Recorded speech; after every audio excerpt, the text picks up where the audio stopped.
parasitología estudia a los parásitos. Los parásitos no solo afectan al hombre, sino también a los animales y las plantas, pero nosotros enfocamos enteramente a lo que es la parasitología médica, es decir, aquellos que afectan directamente al hombre. Dentro de la parasitología tenemos 3 campos o 3 grupos importantes para estudiar. Uno de ellos son el grupo de los artrópodos, otros son los protozoos y otros son los helmintos o gusanos. Cuando nosotros hablamos de artrópodos, estamos hablando de animales, ¿no es cierto? Animales invertebrados que son multicelulares. Cuando hablamos de protozoos, estamos hablando de organismos unicelulares. Y cuando hablamos de helmintos, también volvemos a hablar de organismos multicelulares. Y que son, en su mayoría, macroscópicos, o sea, los pueden ver a simple vista. A diferencia de los protozoos, que necesitamos observarlos a través de un microscopio. Nosotros vamos a empezar el cursado de esta materia mirando y estudiando a los artrópodos. Para eso, ustedes van a empezar a tener que familiarizarse con una serie de nomenclaturas y terminologías propias de esta disciplina. Es la agrupación que se hacen a los distintos seres vivos en grupos o categorías denominados taxones, ¿sí? El estudio de esto es la taxonomía, ¿sí? Entonces, cada una de esas categorías, como reino, subreino, filum, subfilum, clase, cada una tiene una categoría menor, ¿no es cierto? Clase, orden, familia, género y especie. Cada una de esas categorías agrupa a determinados seres vivos que están justamente agrupados en cada una de estas categorías porque comparten características ya sea morfológicas o de su biología. O sea que ustedes a partir de ahora, en el cursado, van a empezar a ver que nosotros agrupamos para su identificación o para su estudio en diferentes taxones. Ya cuando bajamos a la categoría de género y especie, estamos hablando de una clasificación muy particular que se ha hecho para nombrar a los parásitos o a los seres vivos como que si tuvieran un nombre y un apellido. Todas estas categorías que nosotros vamos a ir viendo son nomenclaturas universales, es decir, que el idioma que ustedes estudian, el nombre es el mismo, ¿sí? A lo sumo pueden observar algunas diferencias cuando se hacen las actualizaciones de los taxones. Pero sea el idioma que sea, ustedes van a encontrar el mismo nombre. También se van a encontrar durante el cursado con denominaciones, como les decía recién, de género y especie, que es la nomenclatura binominal. Género es el nombre, ¿no es cierto? Por ejemplo, acá les cito como ejemplo Entamoeba histolítica, que es un protozoo. Entamoeba es el género, se escribe con la primera letra en mayúscula, y el resto todo en minúscula, y la especie todo en minúscula, en cursiva o subrayado, ¿sí? Esta es la forma que ustedes a partir de ahora, cuando empiecen a escribir a los parásitos, deben citar género y especie, género con mayúscula, la primera, y especie todo en minúscula. Esto ya para que vayan aprendiendo. A partir de ahora presten atención porque es la forma que ustedes tienen que escribir a la hora de hacer sus actividades prácticas. Bien, ahora nos vamos a focalizar en los artrópodos de interés médico. Entonces, dentro de la categoría, ¿no es cierto?, una de las categorías más amplias, que es el filum, encontramos al filum Arthropoda, es decir, todos aquellos organismos invertebrados que tienen patas articuladas. Eso significa artrópoda. Tienen patas articuladas, también llamados apéndices o extremidades, digamos, que van a tener movilidad, van a estar a través de articulaciones, pueden ejercer tienen su medio de movilidad a través de ellos. El cuerpo va a estar segmentado, generalmente tienen simetría bilateral, es decir, que ustedes miran el lado derecho y el lado izquierdo del artrópodo y son similares. Y tienen a su vez un exoesqueleto que es externo, nosotros tenemos endoesqueleto, ellos tienen exoesqueleto, y tienen la característica de ser un exoesqueleto bastante rígido, que solamente puede ser flexible en las articulaciones de sus patas, y que está formado por una quitina que le da justamente la dureza y la resistencia a estos artrópodos. Dentro del filo artrópodo tenemos 3 clases, que es la clase insecta, que la vamos a ver la clase siguiente, la clase crustácea, que la van a ver muy así por encima nomás de esta clase, pero la vamos a ver involucrados como hospederos intermediarios de algunos parásitos. Y también la clase arácnida, que es la que vamos a desarrollar en la clase de hoy. Entonces acá básicamente es para que ustedes entiendan las características entre una clase y la otra. Eso lo van a ver bien con los trabajos prácticos. Entonces cuando nosotros hablamos de la clase insecta, estamos hablando de artrópodos que podemos diferenciar una cabeza, podemos diferenciar un tórax y un abdomen. Y a su vez, en la cabeza nosotros observamos las antenas. Esto es básicamente un insecto. Y contamos las patas y tenemos 6 patas. Clase insecta o hexápodo, 6 patas. Ahora, cuando pasamos a la clase arácnida, acá ya no tenemos una cabeza y un tórax definido, ¿sí? Acá se fusionan formando un cefalotórax. Entonces las clases arácnidas tienen un cefalotórax y un abdomen. Esto que está acá no son las antenas, los arácnidos no tienen antenas, más bien tienen quelíceros y pedipalpos. Y pasan de insecto, nosotros veíamos 6 patas, acá vemos 8 patas. 1, 2, 3, 4, 5, 6, 7, 8, y algunos que pueden confundirse cuando ustedes vean los pedipalpos. Se pueden confundir con las patas, pero los pedipalpos son como órganos sensoriales que los arácnidos tienen. Bueno, sigamos. Bueno, acá simplemente es para que ustedes entiendan el por qué nosotros estudiamos a los artrópodos en medicina, y es que ellos cumplen diferentes roles dentro de lo que son las enfermedades. Se comportan, esto presten atención porque es importante que sepan diferenciar, que los artrópodos pueden comportarse como parásitos, o sea, ser ellos mismos los agentes causales de distintas enfermedades, ya que pueden comportarse como ectoparásitos, es decir, aquellos parásitos que viven fuera del organismo de un ser vivo, ¿sí? En este caso hablamos del hombre. Solamente están parasitando la piel y faneras, pero no llegan a invadir en el interior ni ubicarse en los órganos. Por eso son ectoparásitos. Algunos artrópodos pueden provocar zoopatías, es decir, enfermedades producidas por las toxinas que ellos inoculan, como las arañas, los escorpiones, también están las abejas, las avispas, las hormigas coloradas, las orugas, muchos que producen este tipo de enfermedad, que es una enfermedad que se produce inmediatamente luego que inoculan la toxina. ¿Sí? Y por otro lado, también algunos artrópodos actúan como agentes alergizantes, es decir, que su presencia misma produce reacciones alérgicas al hombre. Por ejemplo, los ácaros, ¿no? Ese es el ejemplo más común. Entonces, acá agrupamos a los artrópodos que se comportan como agentes causales de enfermedades, es decir, como parásitos por su sola presencia. Por otro lado, los artrópodos también se comportan como vectores, ¿sí?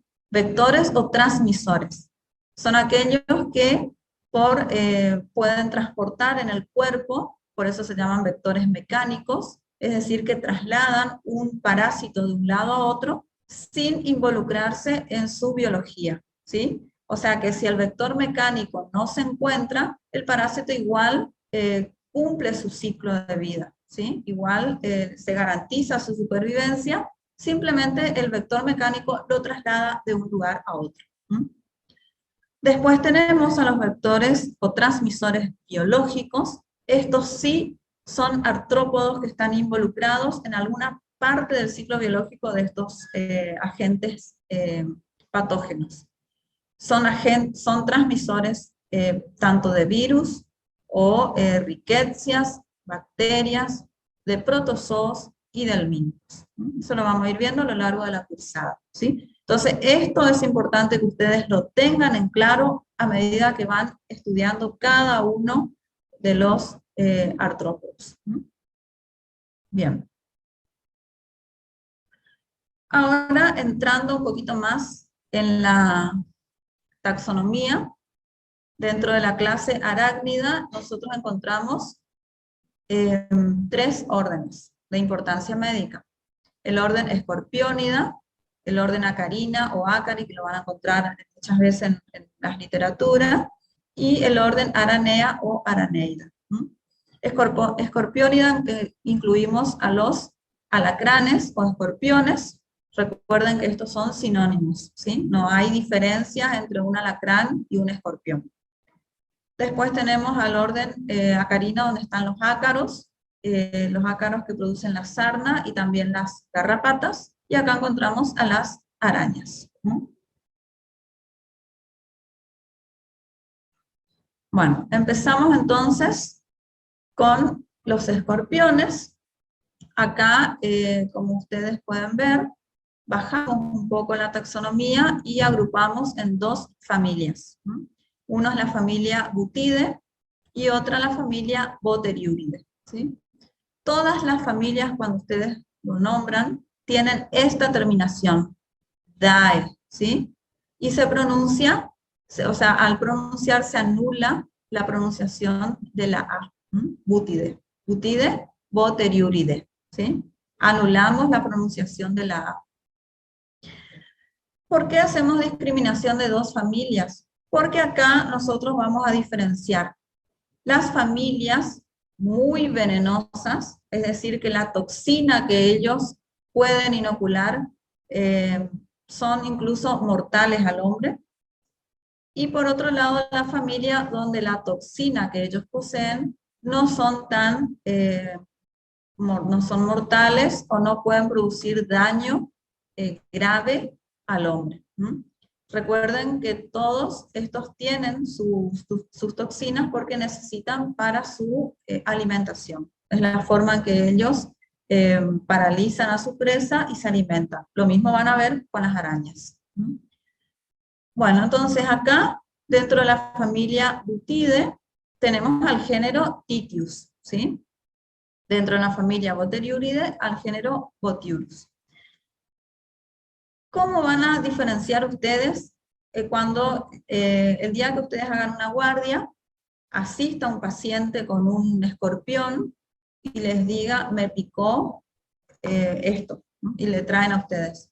Ustedes tienen que observar, por eso les enseñamos las características morfológicas, ¿sí? Ustedes tienen que aprender a diferenciar lo que es un alacrán, que puede ser muy peligroso, de alguno que solamente va a tener un tratamiento sintomático y nada más, ¿sí? Ustedes van a ver que, como los arácnidos en general, tienen un cefalotórax, ¿no es cierto?, y un abdomen. Este escorpión o alacrán, a diferencia de las arañas, tiene un abdomen que es alargado y tiene diferencias en cuanto a su segmentación. Tiene una porción anterior que es mucho más ancha y una porción posterior delgada, que es lo que vulgarmente ustedes conocen o le dicen a la colita del escorpión. Entonces, parte del abdomen, es todo abdomen. Y solamente la primera parte de adelante es el cefalotórax, que es por donde salen sus apófisis, sus pinzas y los pedipalpos. Al final del abdomen es donde ellos tienen el aguijón, ¿no es cierto? Ustedes van a ver que se llama telzón esta porción, y ahí tiene el aguijón donde ellos inoculan el veneno. Entonces, cuando les traen un alacrán, ustedes miran esa porción distal del abdomen, miran el telzón, y ahí van a ver la espina, y van a ver otro, como un codito, que es una apófisis subaculear, que se encuentra presente en todos los géneros que están involucrados como potencialmente graves para el hombre, ¿sí? Son de la familia Butide. Entonces van a ver ese codito acá, esa apófisis, que está presente en esta familia y que no se encuentra presente en la familia que no tiene tanta importancia médica. Acá no lo vamos a ver. Tiene solamente la uñita o por donde inoculan su veneno. También miramos adelante en el cefalotórax y tenemos los pedipalpos con unas pinzas, ¿sí? Que ellos utilizan para apresar a su presa. Entonces, las de la familia muy venenosa tienen pinzas que son bien delgadas y largas, mientras que las otras tienen pinzas anchas y cortas. Estas son características muy básicas. Existen otras, o sea, esto ya entra dentro del campo de la entomología médica, donde se encuentran justamente, es el área donde se estudian todas las características morfológicas de los artrópodos. Nosotros nos basamos solamente en estos dos detalles para poder recordar después como en la práctica diaria, ¿sí? Ya los otros ya compete a especialistas. Bueno, entonces acá, en Argentina, dentro de la familia Butide, tenemos diferentes especies de Titius, ¿sí? Como pueden ver acá. Tribitatus, confluens, que son las más comunes, y después tenemos otras. Bueno, estos escorpiones, ustedes los van a encontrar generalmente habitando lugares húmedos, ¿sí? A nivel silvestre se encuentran donde hay huecos de los árboles, donde hay troncos apilados, arena o piedras acumuladas. Es común que ellos busquen refugio en esos lugares. Ya cuando pasamos a una zona urbana o suburbana, se encuentran siempre ocultos de la luz. O sea, ellos son lucíferos, lo llaman, porque huyen de la luz y andan en la oscuridad, ¿sí? Y acá podemos encontrar en una amplia variedad de lugares. Generalmente cuando en las paredes hay rajaduras suficientemente grandes como para que ellos puedan estar en esos lugares. En los pisos, ¿no es cierto?, cuando están rotos los pisos, en las galerías subterráneas, generalmente en las cañerías de los baños, ¿no es cierto? Siempre es muy común encontrar en los baños que salen por la rendija de las duchas, ¿no es cierto?, del baño, también puede ser el lavadero, la cocina, y los días cuando llueve mucho, salen de los lugares de cañerías y pueden invadir otras zonas de la casa, como las habitaciones, y buscar refugio dentro de lugares oscuros, por ejemplo, zapatos que uno, por ejemplo, tiene mucho tiempo guardado y no lo utiliza, pueden ir y buscar refugio en esos lugares. Entre las ropas que están dobladas en los placares, pero siempre buscan lugares húmedos, ¿no? Entonces, ellos tienen mayor actividad durante la noche, y una característica que creo que ya deben saber más de uno, que la alimentación preferida de ellos son las cucarachas. O sea, que en un lugar donde hay muchas cucarachas, presten atención porque seguramente va a ser atraído más de un alacrán. Bueno, en cuanto a su distribución geográfica, acá en la Argentina, abarca desde el norte argentino hasta la provincia de Buenos Aires. Eh, Esto, fíjense que pueden tener variaciones que sucede cuando una persona por viaje se traslada de un lugar a otro. Por ejemplo, puede ir más al sur y llevarlo entre sus cosas, ¿no es cierto? Transportados accidentalmente. Eh, Cuando hablamos de características sinantrópicas, estamos hablando de aquellos que no son animales domésticos, pero conviven en el hogar con el hombre. Eso significa cuando hablamos de ser sinantrópico. Bueno, acá lo que ustedes pueden ver es la distribución geográfica de ambas familias, Butide y Boteriuride. Fíjense que Butide abarca hasta más o menos la parte, como les decía, norte y hasta Buenos Aires, un poquito más al sur, mientras que Boteriuride tiene una distribución un poco más amplia. Acá en la Argentina, esto es unos datos sacados del reporte epidemiológico de acá de la Argentina. Es un manual, o sea, una guía que ustedes pueden encontrarlos en internet, y le trae la distribución de las distintas especies. Lo mismo acá, hay reportes que se hacen año tras año, donde ustedes pueden ver la cantidad de reportes por zonas en la Argentina y por año, ¿no? Fíjense que acá tenemos a nivel de Corrientes una notificación en el 2021 de 39 casos. No es. Obviamente esto también va en función a la cantidad de población, ¿no es cierto? Bueno, cuando pasamos a la importancia médica de los alacranes o escorpiones, hablamos que el veneno de ellos tiene un efecto principalmente neurotóxico. Esto tienen que conocer y saber. Actúan a nivel de la placa motriz terminal, es decir, en la unión neuromuscular. Cuando ellos pinchan, ¿no es cierto?, con su aguijón, va a provocar, ¿no es cierto?, que el paciente empieza a tener manifestaciones primeramente locales. Esas manifestaciones van a ser dolor agudo, punzante en el sitio de la picadura.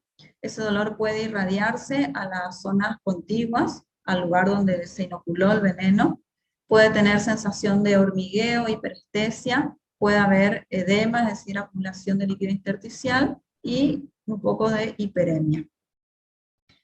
Y puede pasar a tener manifestaciones sistémicas, ya con compromiso del sistema nervioso autónomo, y esto es más común que suceda en niños, ¿sí? No tanto en adultos. Tienen que prestar atención a niños y ancianos, principalmente, que son los grupos de riesgo. Otras características dentro de sus manifestaciones clínicas van a ser alteraciones cardiovasculares, alteraciones respiratorias, va a producir hipersecreción con mucha secreción de saliva, sudoración, y otros síntomas más inespecíficos como ser cefalea, palidez, hipotermia, frialdad de miembros, dolor abdominal, diarrea, vómitos y llegar a las convulsiones. Son manifestaciones sistémicas que debemos prestar atención cuando estamos hablando principalmente de la familia Butide. ¿Cómo vamos a hacer el diagnóstico? Principalmente porque el paciente va a traer el alacrán, lo vamos a ver, y cuando nosotros examinamos el lugar de la picadura, vamos a ver un solo punto, a diferencia de lo que ustedes van a ver ahora cuando vean arañas. Van a ver un solo puntito eritematoso, que es lo que a nosotros nos indica que ahí fue el punto de inoculación del veneno. El tratamiento acá, si estamos hablando de la familia Boteriuride, solamente las manifestaciones locales se tratan a nivel, o sea, colocando hielo, un anestésico, algo que no requiere asistencia hospitalaria, digamos. Pero nosotros necesitamos dejarlo en observación 6 horas para evaluar la respuesta del paciente a la toxina. Entonces, inmovilizamos al paciente para evitar la diseminación del veneno, se aplican compresas frías en la zona de la picadura, eso ayuda a calmar el dolor y producir vasoconstricción. Si el paciente no tolera el dolor, se le puede dar un analgésico, aplicar lidocaína subcutánea, y se vigila al paciente, cómo respira, si tiene un buen estado hemodinámico, su función renal, y también evaluamos la profilaxis antitetánica, porque recuerden que estos son animales que viven en el suelo y pueden arrastrar, ¿no es cierto?, al Clostridium tetani. Esto solamente es a modo informativo para que ustedes sepan que el suero antiescorpiónico se usa en casos graves, cuando sospechamos que es por titius, y lo primero que ustedes tienen que hacer es llamar al centro pueden llamar al centro de intoxicaciones o directamente comunicarse con el área de zoonosis de cada provincia, que ellos son los encargados de distribuir el antiveneno. Entonces, como les dije hoy, niños y ancianos y personas con problemas de salud preexistentes son los que deben estar en observación inmediata. Y más de lo mismo, traer al escorpión, porque el tratamiento depende de la especie. Bien, ahora pasamos a otro arácnido, ya del orden Acarina. Acá hablamos de los ácaros, ¿no? Fíjense que a diferencia de lo que vieron anteriormente, este ácaro ya es microscópico, o sea, no lo vamos a ver a simple vista. El tamaño es de 0,35 a 0,20 milímetros. La hembra siempre, acá en parasitología ustedes van a ver a partir de ahora que la hembra siempre es de mayor tamaño que el macho, ¿no? Y es la que tiene mayor sobrevida porque es la que perpetúa, digamos, a la especie.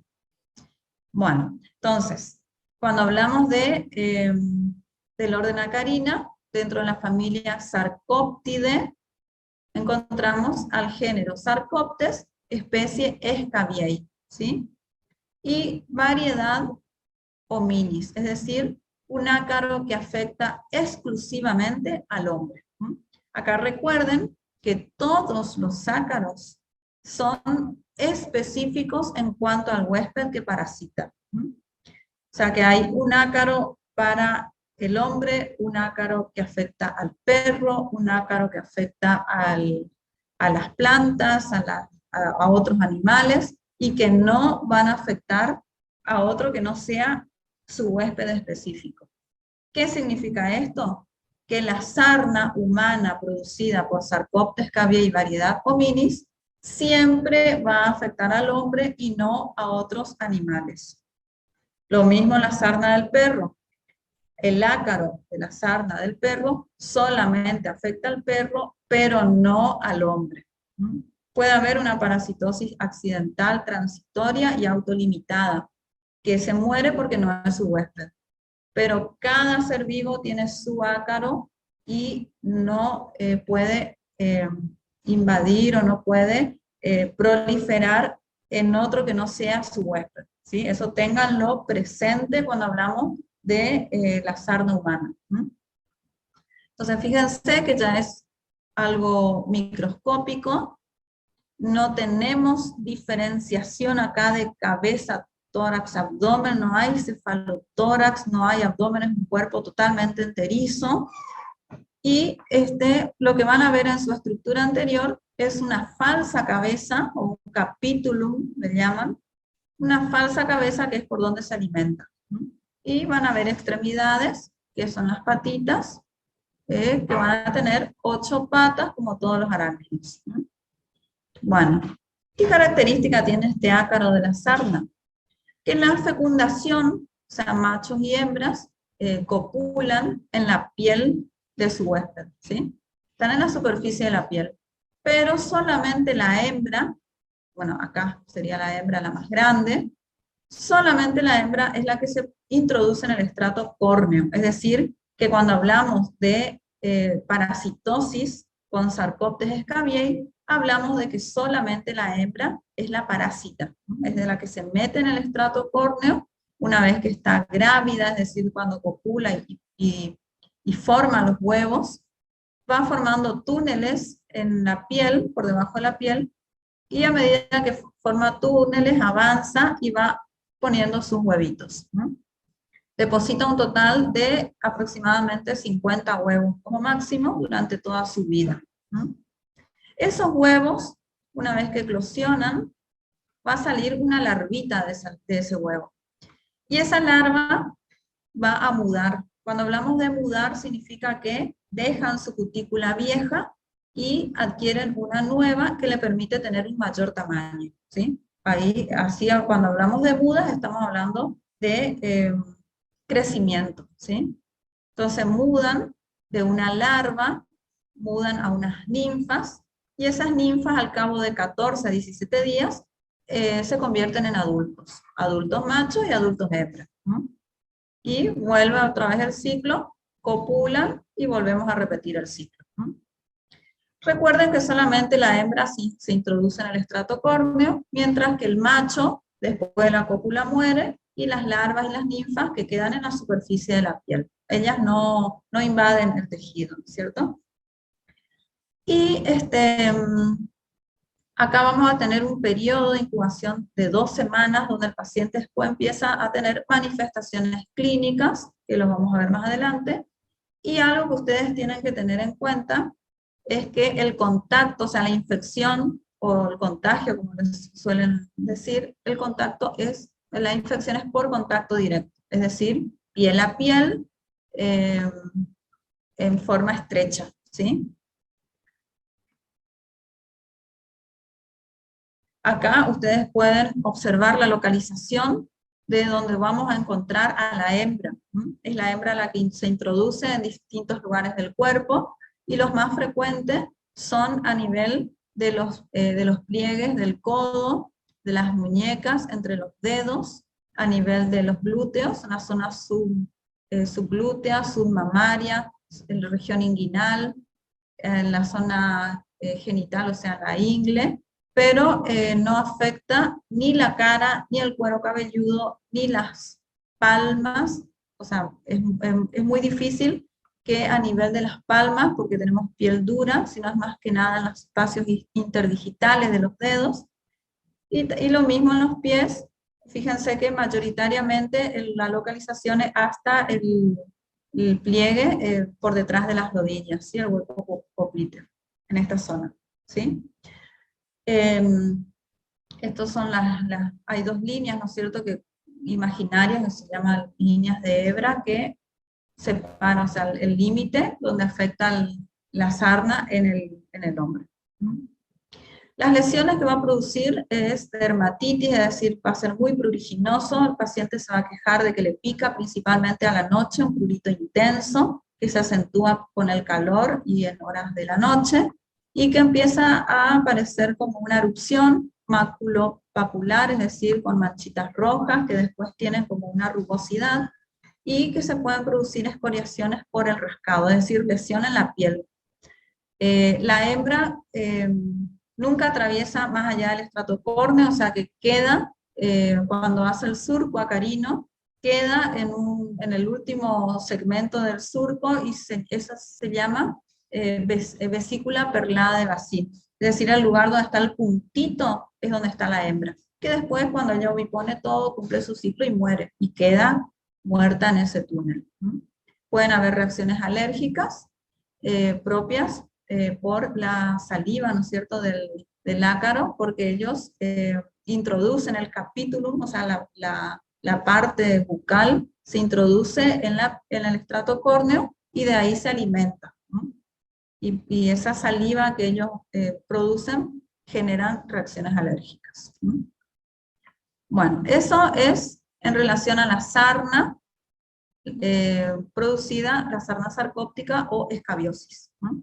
Cuando hablamos de sarna noruega, estamos hablando del mismo agente etiológico, pero que actúa diferente a nivel del paciente que afecta, porque si ya son pacientes con un sistema inmunológico deprimido, por HIV, que ya están en su etapa de SIDA, o trasplantados, o pacientes que realizan quimioterapia, uso de corticoides, o que tienen síndrome de Down, el Sarcoptes se prolifera tanto que se vuelve un poco más agresivo en cuanto a su proliferación en la piel.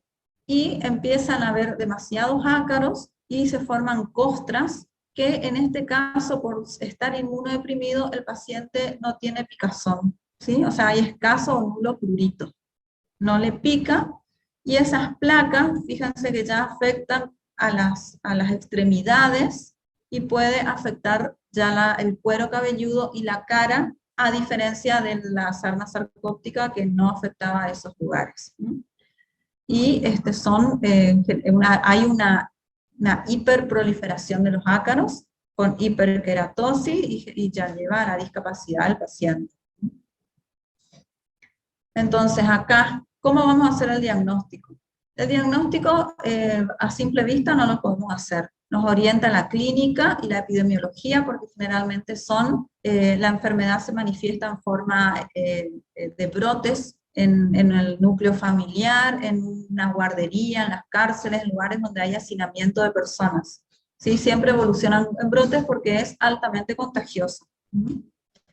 La identificación etiológica solamente puede hacerse en un laboratorio cuando se hace el raspado superficial de la piel y se observa al microscopio, como les mostré en la primera imagen, solamente a través del microscopio. A simple vista, imposible.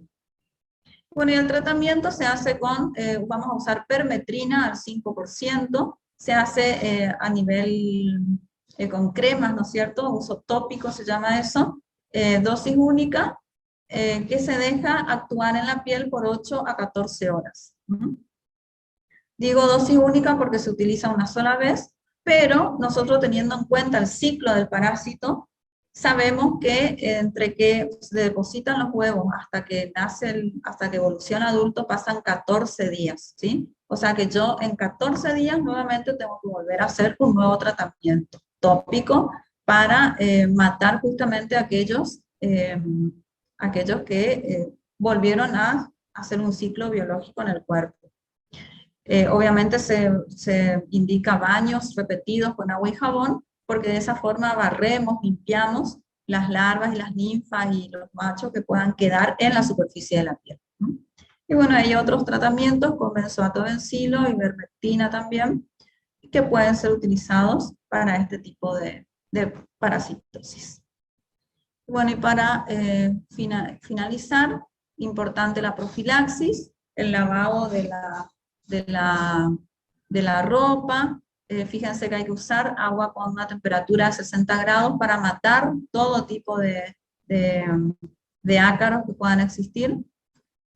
Planchados, si no se puede lavar, pueden planchar la ropa para que el calor mate.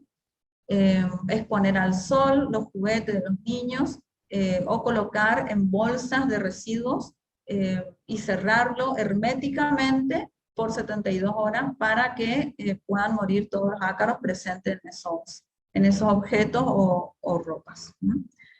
Rociar con acaricidas los muebles de la casa, y algo importante es que en caso de escabiosis hay que dar aviso, ¿no es cierto?, en el establecimiento para evitar que se siga propagando el ácaro. Bueno, y para finalizar de mi parte, porque después va a continuar el doctor Encina, otras familias dentro del orden Acarina, tenemos las familias Ixódides y familia Argácide, que acá ya hablamos de garrapatas.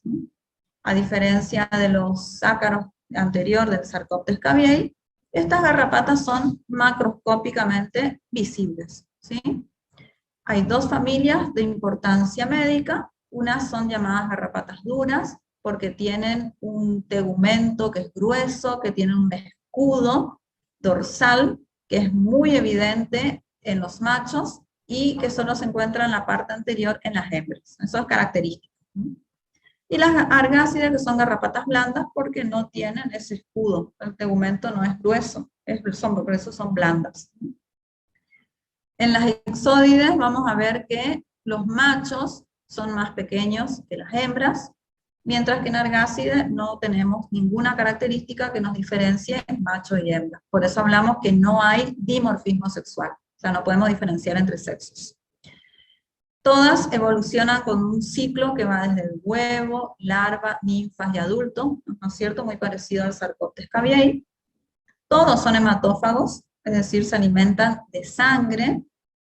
Y en el caso de Ixódide, estos son garrapatas que se encuentran siempre en el hospedero, están permanentemente chupándole la sangre a su huésped, mientras que las argácides solamente suben cuando quieren alimentarse. Recuerden que todos los que son hematófagos se alimentan para poder madurar los huevos. Se utilizan la sangre para madurar sus huevos. ¿Qué importancia médica tienen las garrapatas? Que se comportan como ectoparásitos, es decir, se encuentran en la superficie de la piel, provocando un trauma directo por incorporar su aparato bucal, como su falsa cabeza. Ellos se prenden y quedan adheridos a la piel. Entonces son ectoparásitos. Cuando inoculan saliva pueden provocar parálisis ascendente. Por eso son importantes como agentes tóxico-alérgicos, eso a través de su saliva. Y también son importantes como transmisores biológicos de Borrelia, Rickettsia, Babesia, ¿no es cierto? Y esto lo vamos a desarrollar mejor cuando veamos Babesia. Pero simplemente ustedes tienen que saber que estas garrapatas transmiten muchos agentes patógenos y las distintas enfermedades que ustedes van a conocer. Fíjense, Borrelia produce enfermedad de Lyme, Babesia produce babesiosis, las rickettsias productoras de tifus, todas estas relacionadas con la familia Ixódide, y Argácide muy relacionada con la transmisión de rickettsia que produce la fiebre recurrente. Bueno, eso es todo lo que hoy tengo para transmitirle, y ahora va a continuar con la clase el doctor Encina. Cualquier duda que tengan lo pueden ir escribiendo en el chat, ¿no es cierto?, al finalizar la clase, y las vamos a ir resolviendo. Gracias, Doc. Bueno. Voy a compartir el Power.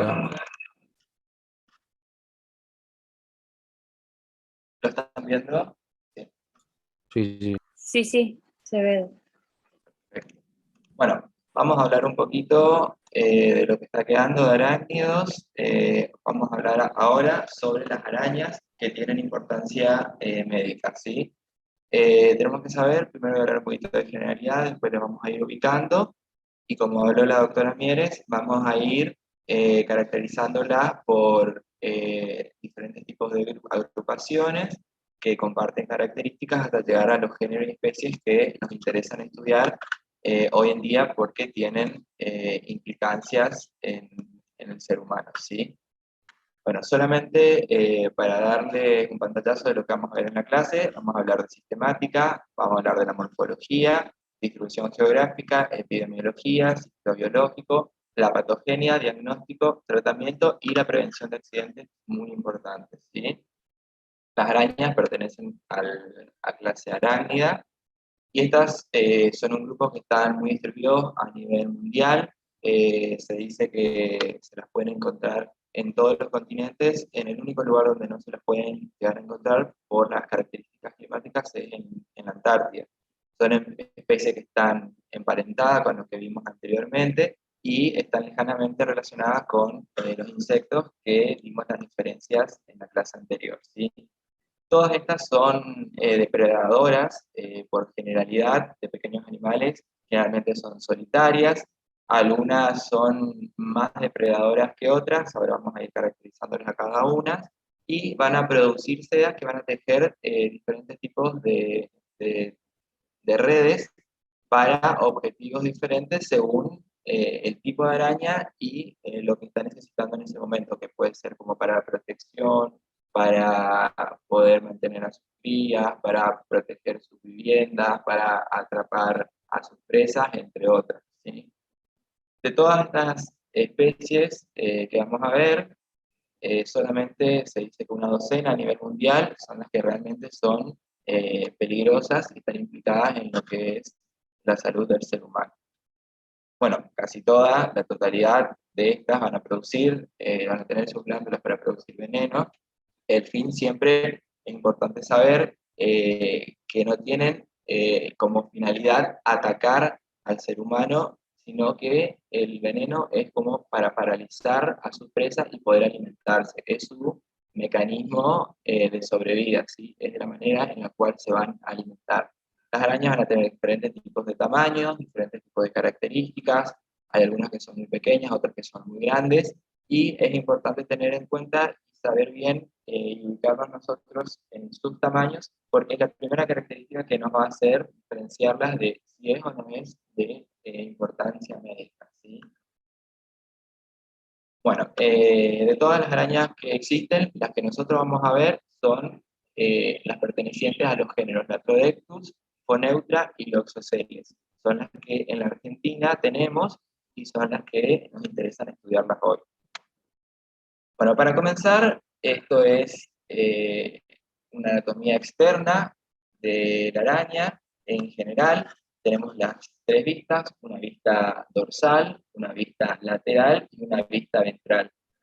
Bueno, acá tenemos que saber, como se lo nombró anteriormente, van a estar caracterizadas por un cefalotórax, van a tener un abdomen, también lo pueden encontrar con estos nombres que los ven acá. El cefalotórax se lo denomina también prosoma y el abdomen opistosoma. Estos están unidos ambos por un pedicelo.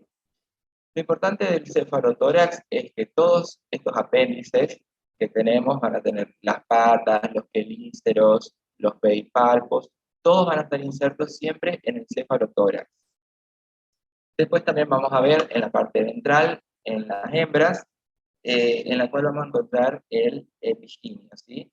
El epiginio aparece siempre en la parte ventral del abdomen y es donde se va a abrir el poro genital, ¿sí?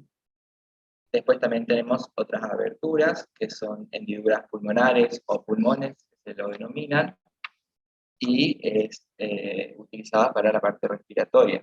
En la parte posterior vamos a encontrar esto, que son lo denominado hileras, que es a través por donde va a producir la tela o la seda, ¿sí? Después vamos a ver un poquito de estas hileras que tienen características específicas según cada araña, porque no todas van a producir el mismo tipo de tela con el mismo objetivo, porque algunas pueden producir solamente para proteger, como les dije, una vivienda, otras para defenderse, otras para trasladarse, para escapar de algún depredador de mayor tamaño. Entonces, cada una de estas hileras va a tener esa característica particular de cada una, va a producir un tipo de tela en particular. Y después es importante esto, ¿sí? Tenemos 6 pares de apéndices, de los cuales tenemos 4 pares de patas, formando 8, los pedipalpos, un par y un par de quelíceros.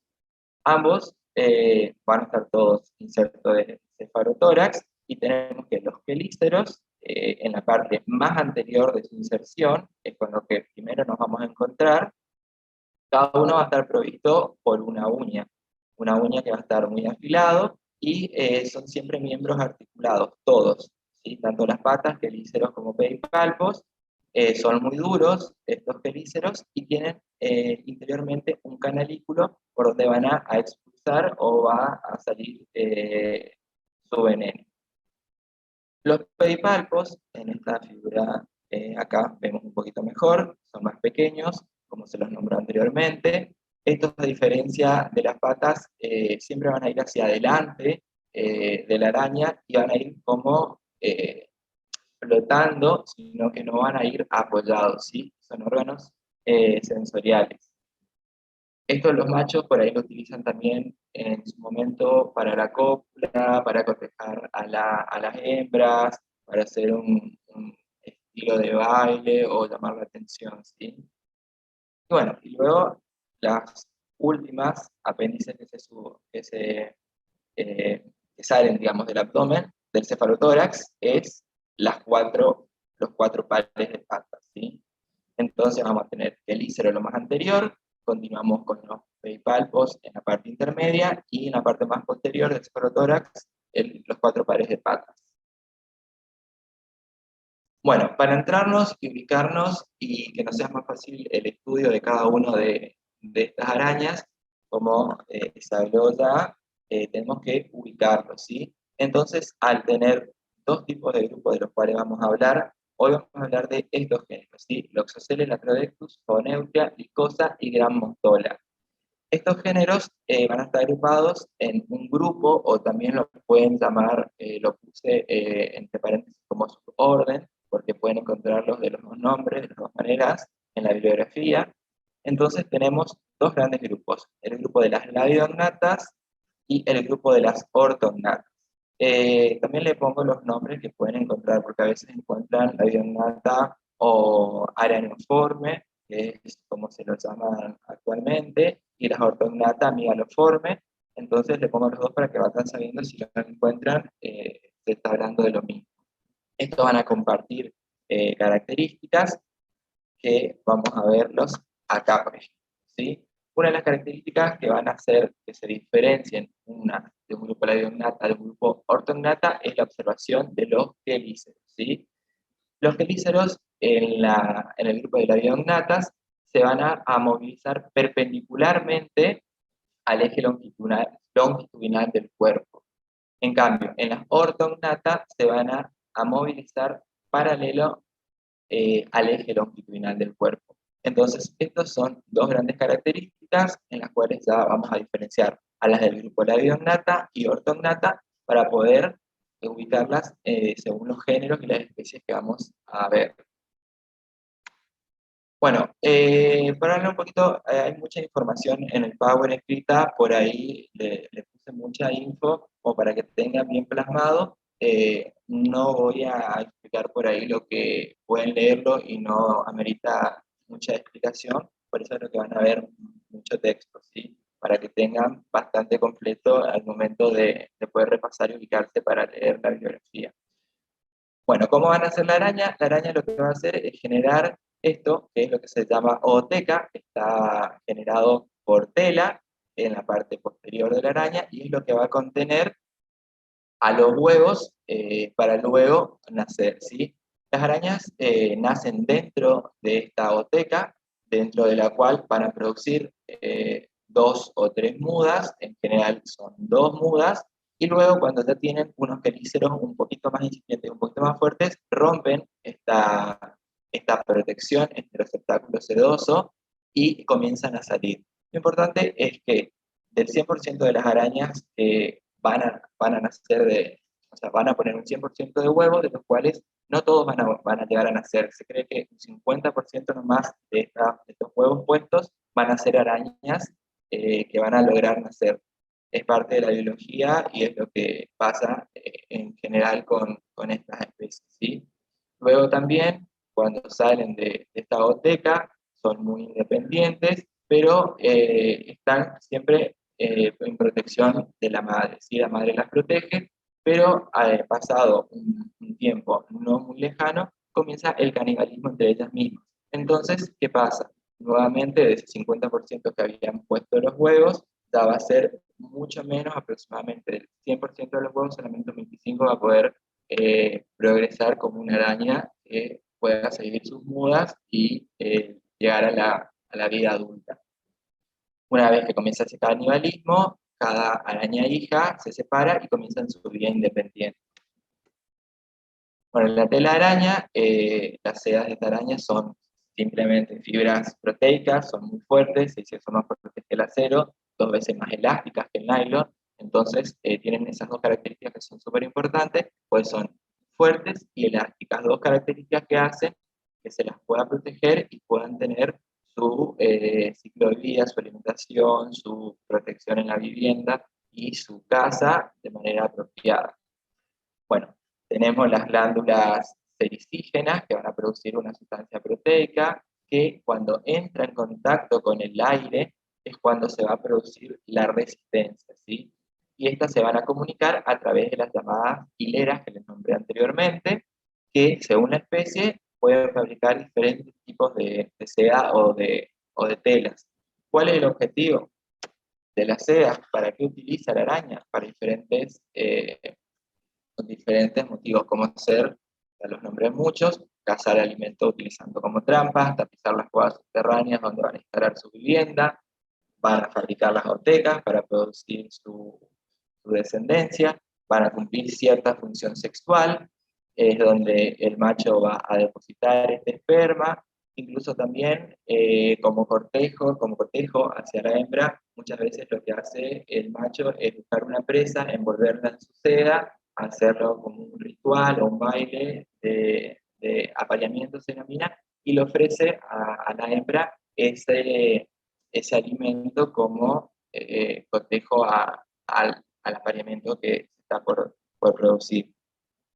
Bueno, también la araña puede cubrirse debajo del agua muchas veces, y lo que hace es producir una envoltura muy resistente, impermeable, y generalmente lo deja una burbuja dentro de esta estructura de aire para poder sobrevivir en este momento cuando se está trasladando o se encuentra en el agua.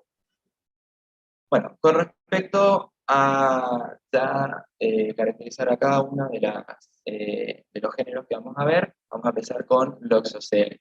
Bueno, siempre la sistemática, para poder ubicarnos, estamos en el grupo Labidognata y vamos a hablar de Loxoceles leta, que es la que nos interesa hoy, ¿sí? Esta tiene diferentes nombres según la región, según las costumbres, según dónde se la encuentra. Se las puede caracterizar por miles de nombres. Los más conocidos o los que más van a encontrar son estos: araña de los cuadros, araña marrón o parda, violinista o araña de los rincones. Por ahí araña violinista es lo que más se va a encontrar por las características que vamos a ver ahora. Bueno, morfológicamente, esta es una araña muy pequeña, mide entre 0,8 a 3 centímetros, como mucho, con las patas extendidas, como lo pueden ver acá. El color va a ser variable, puede ser café parduzca, marrón grisáceo, color tostado, dependiendo no solamente, más que nada también depende de la muda de la araña, ¿sí? Porque conforme va creciendo, va variando. Esa es una de las características también el tamaño entre una recién nacida y una adulta. Una de las características que la diferencia es el tamaño, otra es esto, ¿sí? La coloración. En general, cuando nacen son más claritas y después van tornándose más oscuras. Bueno, su cuerpo va a estar cubierto por una pilosidad que es corta, es abundante, va a tener 3 pares de ojos, que ahora vamos a ver en el siguiente las características particulares. Los quelíceros son pequeños, y para observarlos lo vamos a ver siempre con lupa. Acuérdense que es una araña que tiene 3 centímetros como mucho, con las patas extendidas, o sea, el cefalotórax y el abdomen debe ser la mitad aproximadamente de ese tamaño total. Bueno, es conocida como araña violinista o araña violín, justamente porque se le puede identificar en su cefalotórax una estructura similar a la de un violín, ¿sí? En esta parte. Las hembras van a ser más voluminosas, más fuertes que los machos. En general, las hembras son más voluminosas y más grandes que los machos en todas las especies de las arañas, ¿sí? Bueno, con respecto a los ojos, es importante. Vamos a ver bien las características de los ojos de todos los géneros que estamos viendo, porque es una manera que nosotros podemos utilizar para identificar el género y especie de la cual estamos hablando. En este caso van a presentar 6 ojos, o sea, 3 pares, van a estar dispuestas en una forma de V o un par, siempre van a estar en pares, ¿sí? 3 pares. Uno anterior y 2 pares posterior y más externo, ¿sí? De esta manera. Al observarlo, se ve muy claro. Justamente estas son imágenes las cuales se observa con mayor aumento, ¿sí? Es importante para diferenciarlas de otras, ¿sí? Bueno, con respecto a la tela, esto también es importante saberlo porque muchas veces nosotros no vamos a encontrar a la araña, no la vamos a ver, pero podemos presumir que se encuentra ese género y esa especie por las características de las telas que nosotros vamos a ver en el lugar. También teniendo en cuenta las características que tienen de dónde los habitan, de dónde están, y la epidemiología que lo vamos a ver más adelante. Bueno, en este caso la tela es blanca, irregular, como se lo puede observar, es adherente, algodonosa, es compacta y impresiona que es desorganizada, ¿sí? Normalmente se la puede encontrar en hábitos domiciliarios o detrás de muebles, cuadros o cualquier mobiliario que se encuentre en la casa y no se esté limpiando o moviendo de manera frecuente. La distribución geográfica, bueno, con respecto a esta Loxosceles laeta, es nativa de América del Sur, es común que se la pueda encontrar en Chile, también se va a distribuir en Perú, Ecuador, Argentina, como vemos. En Argentina puede encontrarse en toda la superficie del país, tanto en provincias que son de clima húmedo como de clima seco, porque son muy resistentes a las temperaturas bajas o al calor. También se los puede encontrar en Uruguay, el sur el sur y el este de Brasil. Bueno, en América del Norte y en varios países de América Central, África, Asia y Australia ya ha sido introducido y es la forma más importante de aracnoidismo que se encuentra en América del Sur actualmente. Bueno, la epidemiología es de hábitos, esto es importante también tener en cuenta, el hábito, porque es lo que ustedes van a saber si se produce un accidente dentro de la casa, fuera de la casa, en el campo. Ustedes pueden presumir también qué araña puede ser, ¿sí? Entonces esta tiene, o dónde la pueden encontrar. Esta es de hábitos domiciliarios, prefiere lugares secos, oscuros, detrás de cualquier tipo de mobiliario, en las hendiduras de las paredes, en los interiores de los roperos, eh, también en zapatos. Es solitaria, es asustadiza, tiene hábitos sedentarios, pero es bastante rápida escapando, ¿sí? Entonces, esta corre, pueden desarrollar hasta 15 kilómetros por hora, porque siempre su intención cuando se ve amenazada es escapar, es huir, nunca es atacar. En general se van a dar los accidentes cuando nosotros producimos, como es una araña muy pequeña y a veces no la revisamos, podemos poner la mano detrás de algún cuadro, al buscar ropa, al ponernos un zapato y no controlar. En ese momento, al aplastarlas, es cuando se va a producir el accidente, no porque venga la araña a querer atacar, ¿sí? No es su estilo de defensa o de sobrevivir el atacar al ser humano. Bueno, también puede ser encontrada fuera de las viviendas, pero siempre en lugares que están protegidos tanto de la luz solar como del viento y la lluvia. Y una forma también de ver esta araña si no la encontramos o no podemos ver si es la araña, que es otra característica para saber si es una u otra, es la existencia de los exoesqueletos cuando van mudando y se van encontrando digamos, el tamaño previo a la muda.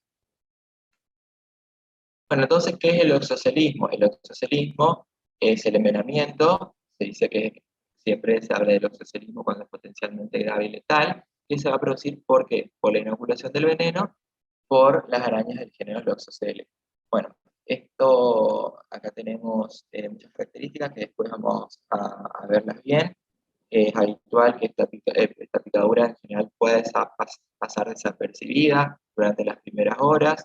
En general, los pacientes concurren a una consulta después de las 24 horas y lo más complicado o la mayor atención que se debe tener es entre estas 24 horas y las 48 horas, porque se cree que los mayores cuadros clínicos, e incluso estos que son en los cuales la vida puede correr riesgo, si no suceden dentro de las 48 horas, es muy complicado, muy difícil que pueda complicarse después de ese tiempo. Pero dentro de ese rango, sí es probable, por eso hay que tener siempre control.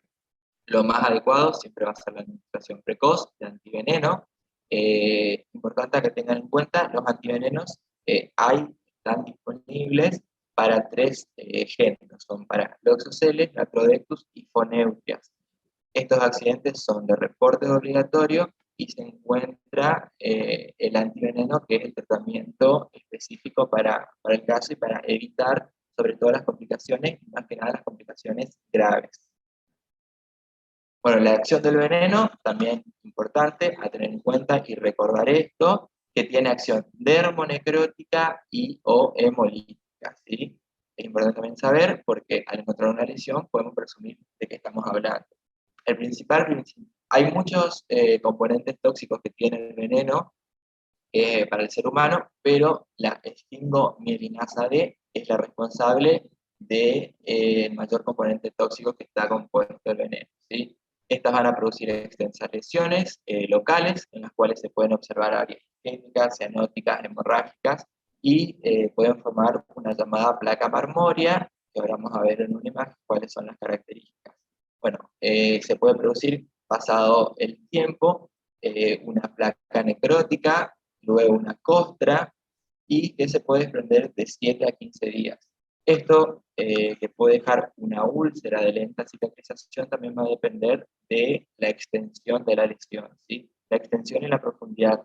Cuanto más grande va a haber una mayor pérdida de sustancia y va a ser más complicada la recuperación o la secuela que quede luego del accidente va a ser mayor. Bueno, acá sí, el cuadro clínico, tenemos que el periodo de latencia, que es el periodo entre que se da la picadura y que aparece la sintomatología, puede variar, es muy distinta entre uno y otro porque depende también de la persona. Puede aparecer en 3 minutos o pocas horas después en la forma cutánea y hasta 2 a 48 horas, como nombré anteriormente, la forma sistémica. Después de este tiempo no debería pasar nada más grave de lo que te sucedió en ese momento. El cuadro clínico puede producirse y verse de dos maneras diferentes, ¿sí? Como un loxocelismo cutáneo o cutáneo necrótico, o un loxocelismo sistémico, cutáneo visceral o cutáneo viscerohemolítico. Siempre las características y al producirse el accidente, la picadura, la inoculación del veneno, el cuadro clínico va a estar determinado porque por la extensión, como les dije, la profundidad, la cantidad de veneno inyectado y la susceptibilidad individual, porque no es lo mismo que le inoculen veneno a un bebé que tiene las defensas mucho menos desarrolladas, tienen un menor peso que un adulto joven sin características patológicas, ningún tipo de inmunosupresión. También acá los más afectados siempre van a ser los rangos etarios que se encuentran en los extremos, o sea, niños y ancianos. Bueno, con respecto al oxocelismo cutáneo o cutáneo necrótico, en el momento de la picadura se va a producir una sensación punzante. Esto en general va a ser con todas las picaduras. Muchas veces puede pasar desapercibida, muchas veces estando dormido, a veces se encuentra una araña debajo de la almohada y dormido te das vuelta y te apoyas sobre la araña y amaneces con una picadura y no te diste cuenta.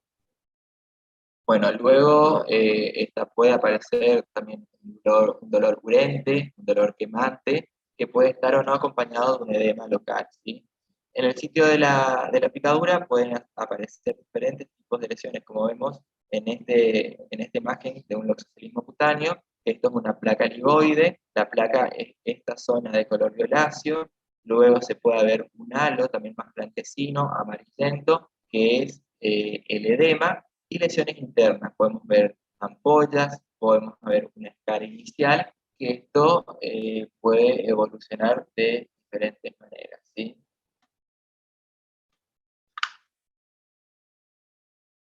Bien, acá tenemos la escara. Esta lesión anterior puede proliferar o no a esto, ¿sí? Es una secuela ya más grave de lo que fue la sintomatología de la picadura, ¿sí? Esta placa se puede transformar en la placa anterior que vimos, en esta escara, alrededor de la segunda o tercera semana. Esto luego va a caer y puede dejar una úlcera. Esto puede incluso necesitar cirugía para poder hacer un trasplante de piel, porque va a quedar toda esta zona sin piel, ¿sí? Con pérdida de sustancia. Las picaduras que van a ocurrir en zonas de tejido más laxo, que no hay tanta compresión, como ser por ejemplo en la cara, no va a aparecer esto, sino que lo que va a aparecer más es un edema generalizado, ¿sí? Edema y siempre acompañado de dolor. Bueno, después tenemos el oxocelismo sistémico. Este siempre va a ser más grave, al ser sistémico es más grave. Este puede ser la continuación del cuadro anterior o puede darse de manera incipiente sin previamente estar pasando por una etapa previa. Este suele desencadenarse entre las 6 y las 24 horas posteriores a la picadura y más raramente después de las 48 horas. Acá podemos ver una imagen de la picadura en la cual se produce un halo, un edema, un eritema, ¿sí?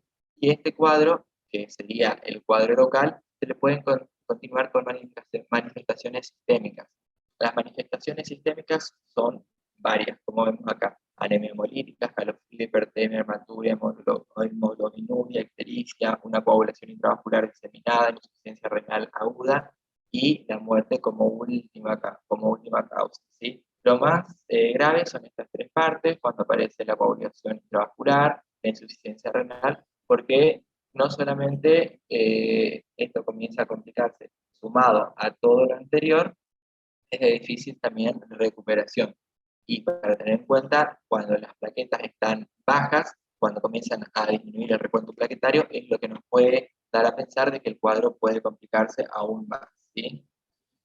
Bueno, no todas las picaduras van a provocar estas lesiones necróticas o sistémicas, existiendo una susceptibilidad individual según la respuesta del veneno y la aparición de los cuadros. O sea, una misma araña puede picar a una misma persona inoculando en la misma cantidad de veneno, pero no va a evolucionar esa persona de la misma manera. Una puede tener un cuadro leve y otro puede tener un cuadro grave, incluso la muerte. Bueno, estos son solamente aspectos clínicos, esta imagen por ahí no se la ve muy bien, pero se ve un sitio de picadura y después da un edema y un eritema que se va progresando según el tiempo vaya pasando. Esto es lo mismo, una placa marmórea, como ven, tiene 28 horas de evolución, no se observa muy bien, pero hay edema también, personas en zonas de edema, con múltiples lesiones, por eso se dice placa marmórea, por las características que tiene interiormente, ¿sí? Esto es, se indura debido al edema, está rojo y está doloroso. Bueno, esto es una úlcera necrotizante, en la cual esta vez hay una gran pérdida de sustancias, probablemente sí o sí se necesita una cirugía para poder recuperarse. Esta por ahí no, que es más pequeña, pero es la vez que es más profunda. Como ven, hay diferentes características. Esta es una ampolla que luego inevitablemente esto termina cuando pierde esta capa superior en una úlcera, ¿sí? ¿Cómo hacemos el diagnóstico? Bueno, en la mayoría de los casos el diagnóstico va a tener que ser según el cuadro clínico. Es muy complicado que, sobre todo estas arañas, cuando son muy pequeñas, las traigan para que ustedes puedan hacer identificación de género y especie, pero con el cuadro clínico sí, asociado con algún laboratorio de guía, y de ahí, según cómo se va dando la clínica, es lo que nosotros podemos ir solicitando o no, para poder ir tratando las causas que va a producir el veneno, las consecuencias de eso, ¿sí? Entonces, el examen clínico debe ir acompañado siempre de una anamnesis detallada, según dónde fue la picadura, en qué lugar físico, adentro de la casa, fuera de la casa, en qué momento, hace cuánto pasó, cuál fue la sintomatología que apareció, le dolió, no le dolió, si se hizo algo inmediatamente o no. Y entonces ahí nosotros vamos acercándonos a cuál es el género y la especie que pudo haber provocado este accidente.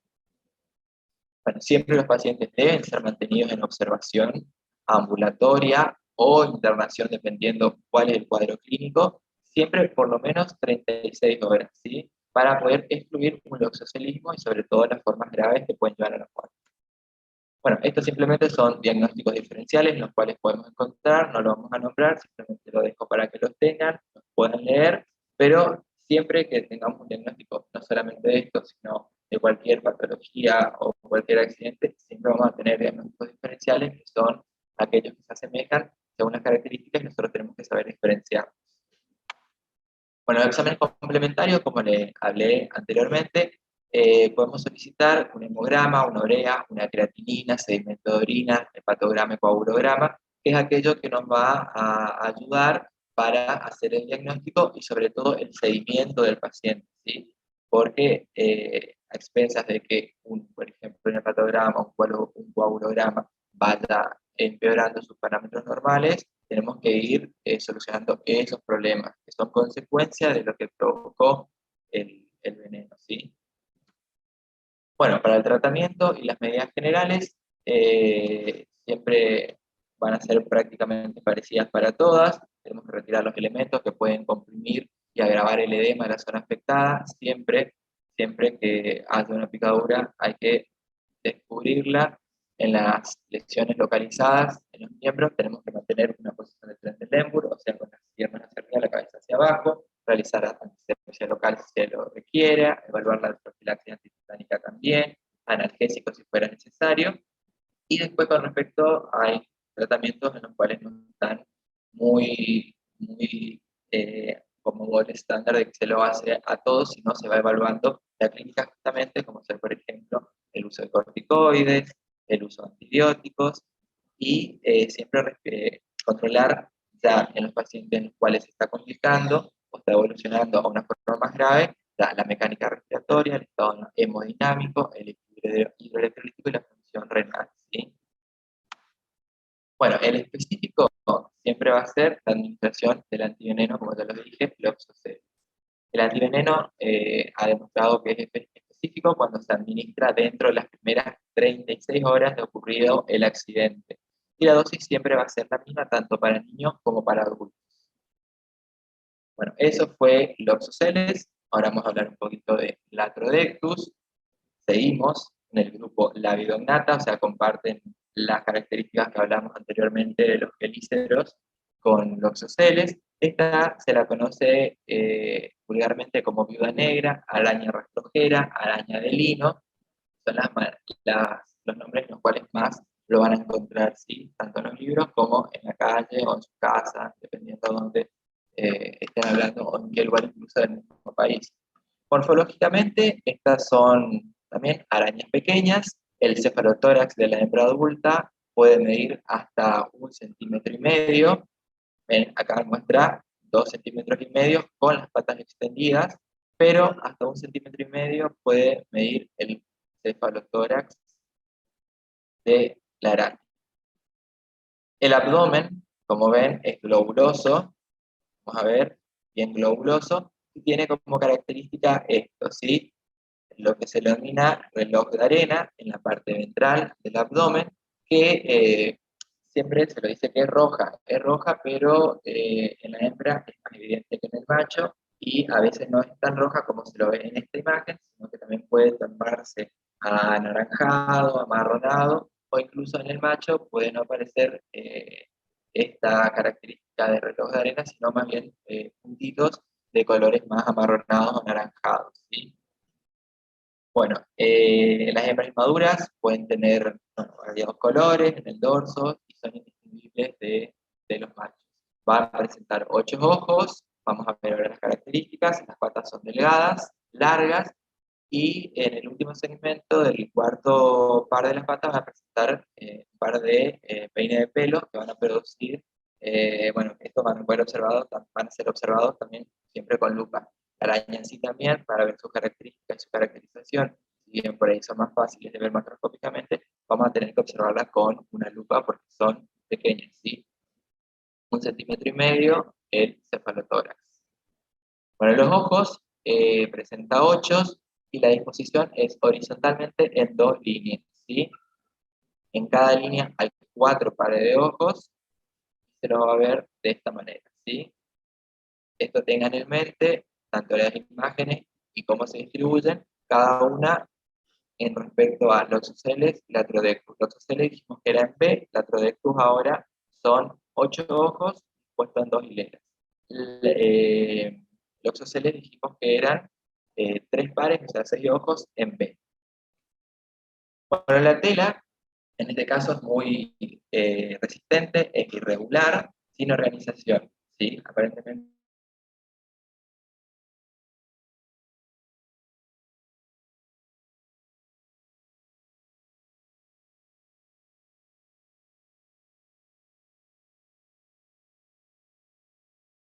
anteriormente no se la había organizado, pero la gente, estiércol, troncos caídos, piedras, madera, todo lo que dice acá, en cualquier lugar donde pueda esconderse y pueda protegerse, se pueden encontrar este tipo de arañas, ¿sí? Haciendo su tela. Bueno, la descripción geográfica es cosmopolita, habita tanto zonas tropicales como subtropicales, tanto en Mediterráneo, Estados Unidos, Australia. En América del Sur se va a distribuir tanto Brasil, Uruguay, Chile, Argentina. Y en Argentina, al igual que en el anterior, puede encontrarse en todo el país, ¿sí? A lo largo de todo el territorio argentino podemos encontrar este tipo de araña, con mayor frecuente en el este y centro, y su presencia es importante en las provincias patagónicas de clima frío, como ser Río Negro, Chubut, Neuquén y Santa Cruz.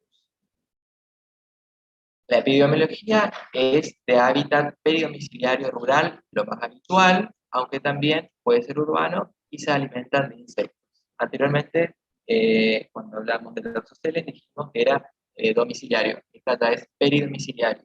Les voy diciendo las características de diferencia para que vayan grabándose esas cosas que son lo más importantes, ¿sí? Por ahí.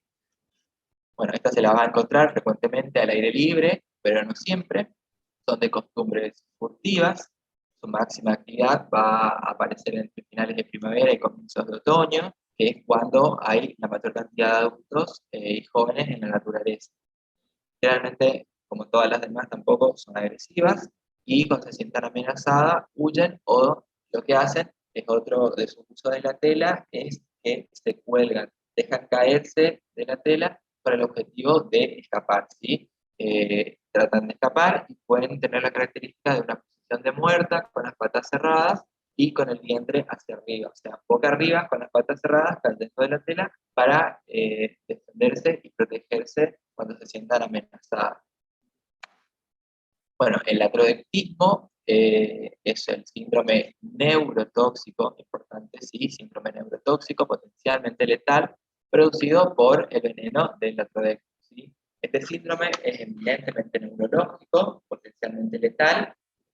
La administración precoz del antiveneno va a ser lo que va a permitir que la evolución no sea tortuosa, y siempre la vigilancia va a ser necesaria para el tratamiento precoz, para la identificación de la gente y la planificación de las intervenciones a continuar. La acción del veneno, acción neurotóxica, ¿sí? Esto a tener en cuenta, a grabar importante, la acción del veneno es neurotóxica y el componente tóxico que más nos va a afectar al ser humano es una neurotoxina, que es la alfa-lactotoxina, que va justamente en la superficie de las neuronas presinápticas y va a producir una liberación de neurotransmisores. Todas las placas neuronales van a trabajar con neurotransmisores y al producirse acá en este lugar la afección por la neurotoxina, todo eso se va a ver afectado, ¿sí? Entonces se puede dar una neurotoxicidad grave. El paciente va a presentar un dolor agudo, puede sentir opresión precordial, taquicardia, dificultad respiratoria, puede sentir una sensación de inminente muerte, como si estuviese teniendo un infarto. También pueden haber alteraciones electrocardiográficas, hipertensión, edema de pulmón. Todo esto, junto con las alteraciones cardiovasculares, pueden provocar la muerte del paciente. Por eso es importante caracterizarlos y tratarlos, ¿sí? Siempre más grave va a ser en niños, en ancianos y en pacientes con patologías cardiovasculares preexistentes o inmunosupresivas. Con respecto al cuadro clínico, vamos a tener manifestaciones locales, que va a ser habitual, la presencia siempre de dolor punzante en el sitio de la picadura, que en un lapso que va a variar entre los 15 minutos hasta la hora, puede aumentar la intensidad, puede irradiarse, puede generalizarse y tornarse un poco más intenso. Puede tener una picadura en esta zona y se irradie hacia todo el miembro, ¿sí? También puede observarse una pápula eritematosa en la zona de la picadura y a veces un edema que es leve y una piloerección, ¿sí? Puede haber hiperestesia local, o sea, falta de la sensación, contracturas musculares localizadas. Y bueno, estas son las manifestaciones locales. Después tenemos las generales, que las generales siempre son consecuencias de lo que puede provocar ese veneno, ¿sí? Entonces van a compartir prácticamente con todas las demás, o sea, opresión precordial, alteraciones del ECG, taquicardia inicialmente, después puede haber hipertensión, estado de bradicardia, vómitos. Bueno, todo esto no lo vamos a hablar mucho porque ahora se lo muestro más adelante, pero para que tengan esto escrito es importante, ¿sí? Acá, en los casos leves, el dolor en el sitio de la lesión va a haber piloerección o no, eritema localizado, sudoración, mialgia, dolores musculares, en ocasiones mareos. Cuando el cuadro se torna a moderado, a esta sintomatología leve se le puede sumar otros cuadros, como ser espasmos, contracturas musculares intensas, calambres abdominales que pueden simular un abdomen agudo, por ejemplo, taquicardia, bradicardia, alteraciones en la TA, priapismo, entre otros, ¿sí? Estos pueden seguir evolucionando a un estadio grave, en el cual se van a acentuar todas estas manifestaciones que veíamos anteriormente, y se agregan midriasis o miosis, ¿sí? También confusión, alucinaciones, retención urinaria, broncoconstricción grave, una espasticidad muscular generalizada, abdomen en tabla, hipertensión, cuadro megaspalio cardíaco, siempre terminando en la muerte. Sabemos que todo lo que provoca veneno, lo que tiene veneno, tanto el oxocelato de neutria, puede terminar con la muerte de la persona, sobre todo si tienen los extremos de edades, adultos, ancianos y niños, son los más graves, ¿sí? Bueno, esos son aspectos clínicos de cómo se observan unas picaduras, ¿sí? Acá ya esto está más afectado, esto es una más inicial, esto es un poco más evolucionada, y esta ya es una evolución mayor, ¿sí? Bueno, el diagnóstico también se basa en los antecedentes de la picadura asociado al cuadro clínico compatible. El diagnóstico, no podemos hacer un diagnóstico en general con la araña porque tampoco suelen traer a la araña, pero podemos, según dónde se produjo el accidente y cuál es la sintomatología que está teniendo, podemos saber qué es lo que son. Tenemos que hacer diagnósticos diferenciales, como toda patología, y los exámenes complementarios son estos, ¿sí? Estos exámenes complementarios, al igual que con los exoceles, es para guiarnos y para poder ir solucionando las complicaciones que se van dando según los problemas que van causando el mismo veneno, ¿sí? Bueno, para el tratamiento y las medidas generales, debido a que la acción es neurotóxica y puede haber un eventual compromiso cardiovascular, entonces esto es importante, ¿sí? La Trodectus, acción neurotóxica y eventos cardiovasculares, ¿sí? Siempre es necesario hacer un monitoreo cardiológico continuo hasta que la sintomatología desaparezca. Los casos graves siempre deben ser internados en terapia intensiva para su control de cerca. Tenemos que hacer una anestesia local, analgésico si fuera necesario. Bueno, estas son medidas más específicas que se puede utilizar o no, el gluconato de calcio, y siempre la administración del antiveneno va a revertir el cuadro clínico siempre y cuando se lo administre de manera correcta en el tiempo adecuado. Y una profilaxis antitetánica siempre hay que tener en cuenta también. Bueno, el tratamiento específico va a ser el antiveneno, ¿sí? Es importante que sea de una instauración rápida, porque de eso depende que la evolución no continúe. Siempre la dosis va a ser la misma, tanto en niños como para adultos.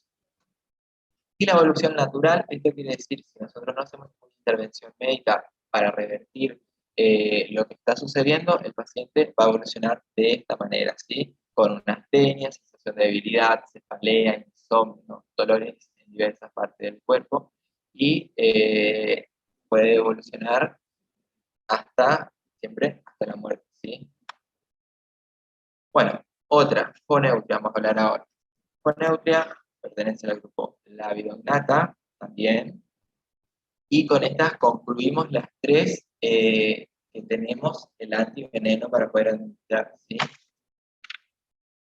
Bueno, morfológicamente, Foneutria, para ver que ya es una araña que van a diferenciarla muy bien de la Troodectus sociales, sobre todo por el tamaño. Miren, son arañas de gran tamaño, con un cefalotórax que pueden medir hasta 4 centímetros y medio. Las patas pueden llegar hasta 15 centímetros de largo, ¿sí? Como ven, son arañas voluminosas, son grandes, y las pueden ver muy fácilmente.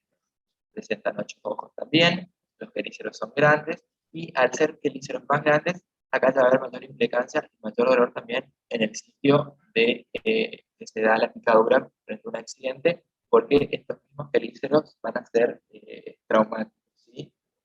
El cuerpo está cubierto por pelos de coloración marrón, grisácea, puede ser amarillenta. Los palpos van a presentar pelos cortos, densos, van a formar un cepillo. Y el dorso del abdomen se puede observar blancas, ¿sí? Manchitas blanquecinas, dispuestas de a pares, como se puede observar acá, en líneas longitudinales, que lateralmente son acompañadas de manchas claras de un tamaño menor.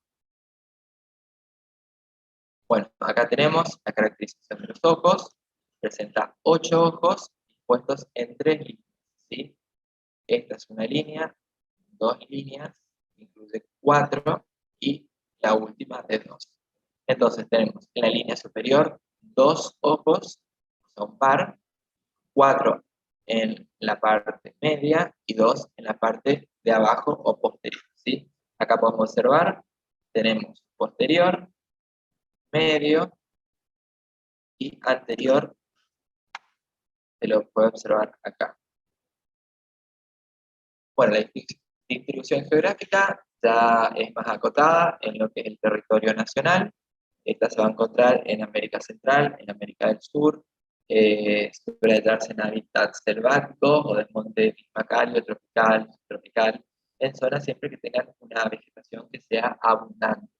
También se lo pueden encontrar, a pesar de esto, naturalmente alrededor de las viviendas, cuando hay una vegetación abundante, o en las zonas en las cuales se viene en cercanía a esas zonas donde hay montes.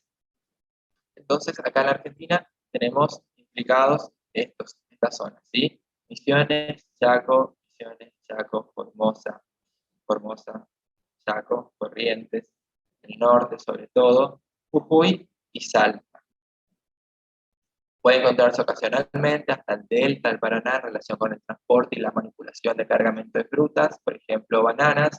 Esto es importante también a tener en cuenta porque al producirse justamente estos traslados, como se habló también anteriormente con los escorpiones, podemos trasladar de un lugar a otro y ahí es cuando se produce el accidente.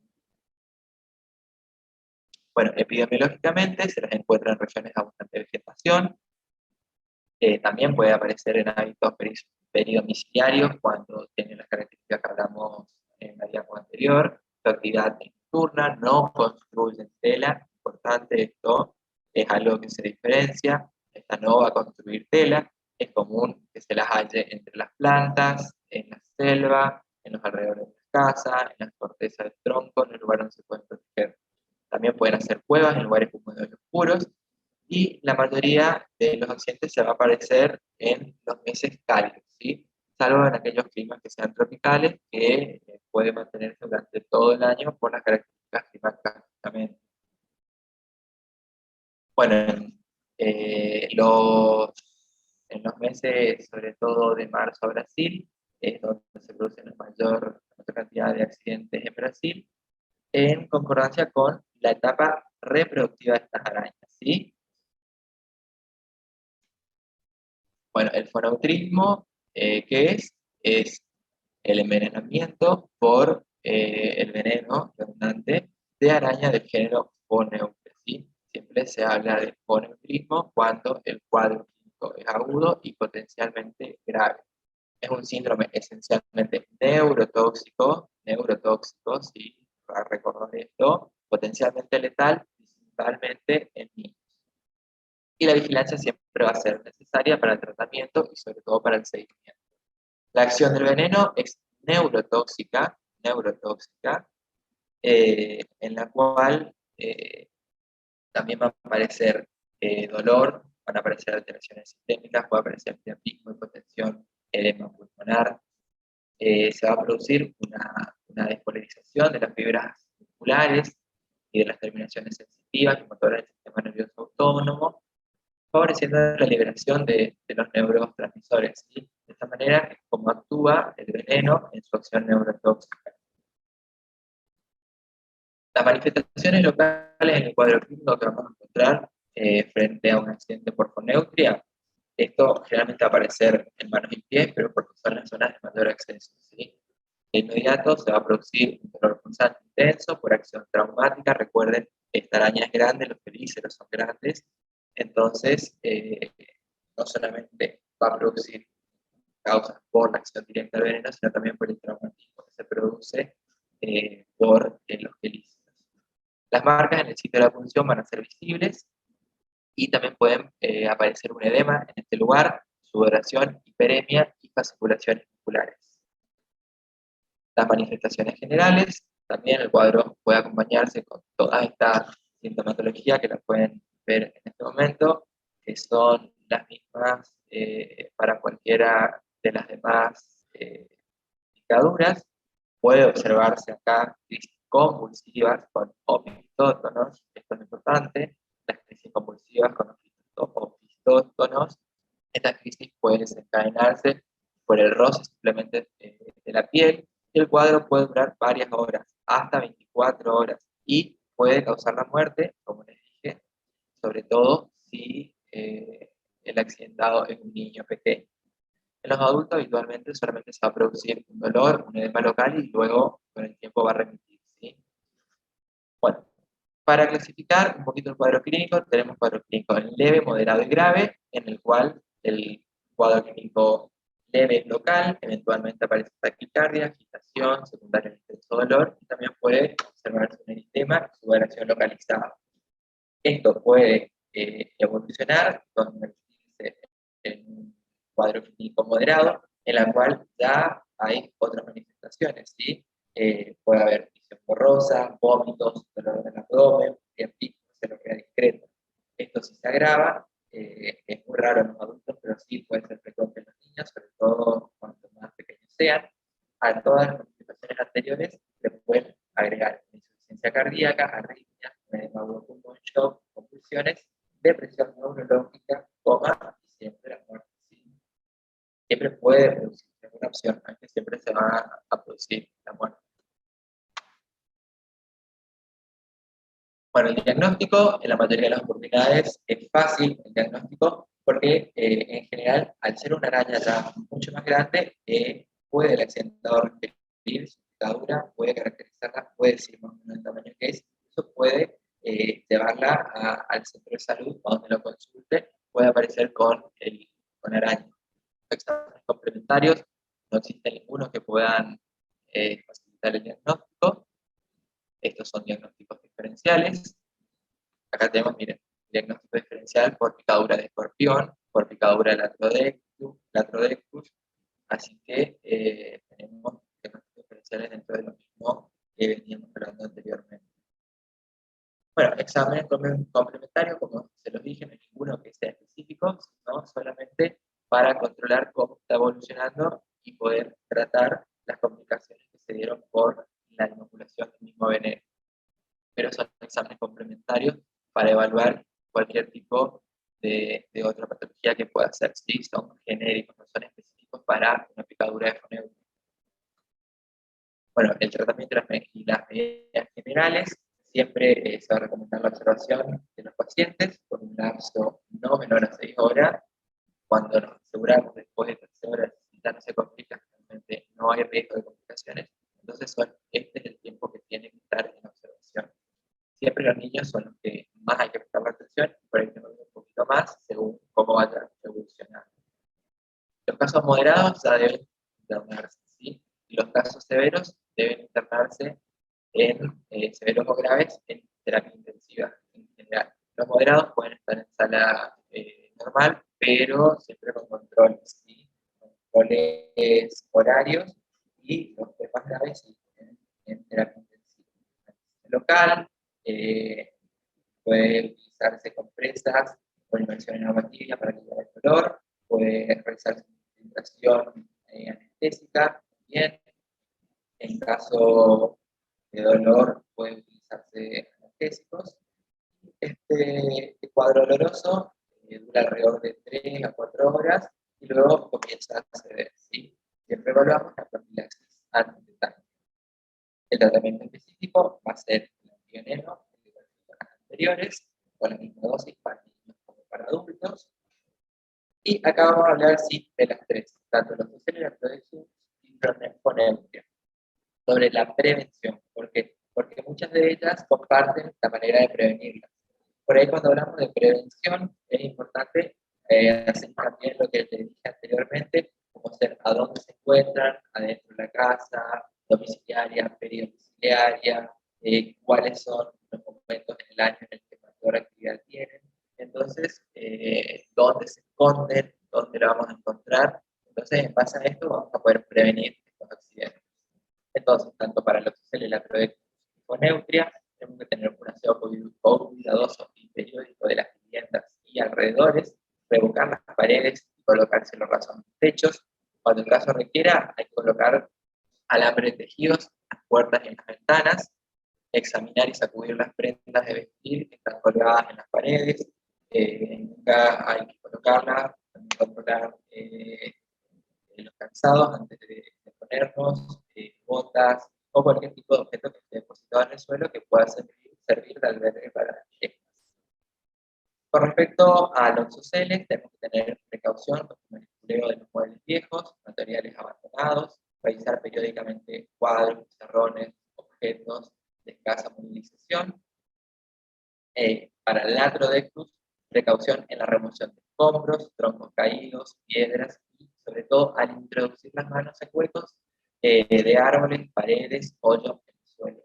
También es importante cuando hacemos el ingreso de leña, vegetales o algún tipo de material que se encuentra acumulado fuera del domicilio, cuando nos introducimos al domicilio, controlar que no se encuentre ningún tipo de araña escondida entre ellos. Para la proneutria, tenemos que hacer esta inspección cuidadosa de todos los medios de transporte para no trasladarlos incluso de un lugar a otro. Podemos trasladarlos de provincias a provincia, de un país a otro, inclusive en cajones de frutas, en bolsas. Y al ir a trabajar en zonas en las cuales podemos encontrar estas arañas, debemos tener las precauciones de las protecciones, ¿sí? Como ser mangas largas, botas, y si es necesario también guantes. Y para la proneutria también hay que tener cuidado en el transporte y la manipulación de frutas, sobre todo los cachos de banana, que es donde pueden encontrarse, donde les gusta estar, y también las palmeras, ¿sí? Bueno, Lycosa es la última que vamos a hablar de la videodata. Esta se la puede encontrar con los nombres de araña lobo, araña corredora de los jardines, o también tarántula. La morfología son arañas con una longitud total de 4,5 centímetros, son medianas, presentan 8 ojos, están dispuestas en 3 filas, una de 4 y 2 de 2. Bueno, las patas van a ser largas, son espinosas, siendo las más cortas las del primer, ¿sí? La del primer y la del último, ¿sí? La del tercer par, las más largas que el cuarto. Acá sería este cuarto, ¿sí? Cuarto, tercero, segundo, primero y los pelíceros, ¿sí? Los palmos, y los pelíceros.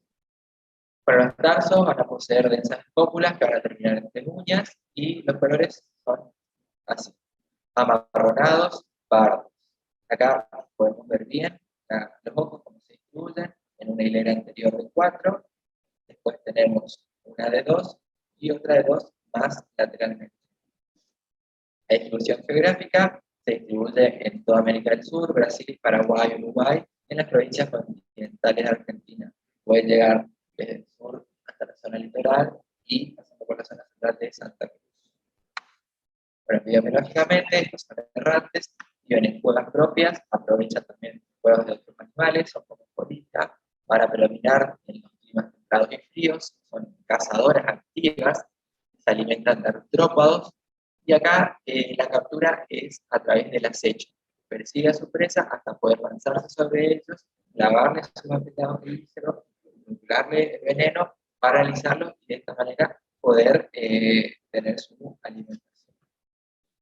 En general, estas se las encuentra fuera de sus cuevas, de todas las hembras, no suelen alejarse mucho, pero también si se los encuentran más alejados, pues pueden ser en general los machos, ¿sí? Tienen una muy buena vista, tienden a huir de los animales más grandes, como todas las demás, ¿sí? Y su veneno siempre está diseñado para atacar insectos y no suele ser dolorosa la picadura, ¿sí? Bueno, los síntomas que van a aparecer son eritema, ampollas, ocasionalmente necrosis con manifestaciones locales y tratamiento de higiene local y profilaxis antitetánica. Bueno, Gramnostola, esta es la única que vamos a ver del grupo de Ortognata. Estas hembras pueden llegar a medir hasta 10 centímetros, tienen abundante velocidad, son grandes, son fuertes.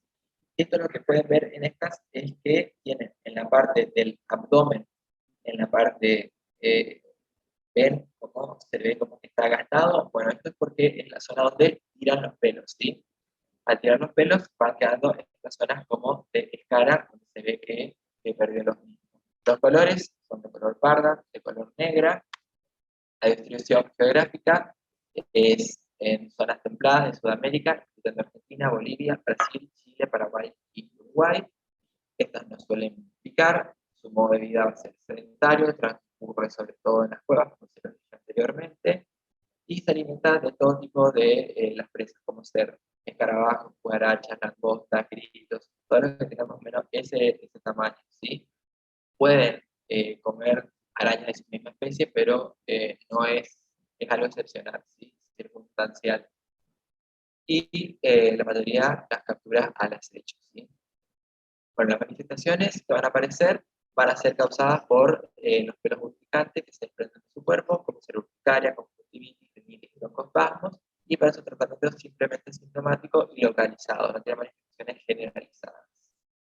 Bueno, acá estamos terminando, es lo último como muy general para recordar cómo prevenimos los accidentes. Esto es generalidad de todas las arañas, ¿sí? Mantener limpios los patios, los jardines, no introducir las manos en lugares donde no se pueda ver qué hay dentro o detrás, usar calzados adecuados en zonas rurales y revisar el mismo antes de ponérselo.